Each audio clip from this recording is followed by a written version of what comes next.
आज भिडटी हूँ इन्शुरांस और पॉल्यूशन बाबद रे जदि आपण माने के इन्शुरांस पॉल्यूशन करने चाहूँगी ताले लकी जनसेवा केंद्र सहित जोगाजोग करंतु।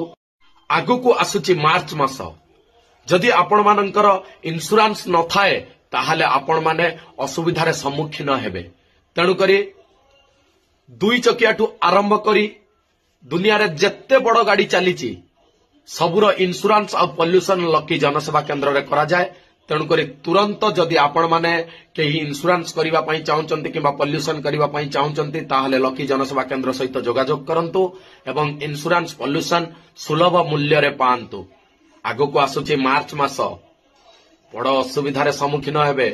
तुरंत जदि आपण मानकर इन्शुरांस नाही जेते बड़ गाड़ी होउची हो 16 चकियाठू आरंभ करिकी 4 चकिया पर्यंत ताठू ऊपर को आउ जहाँ भी गाड़ी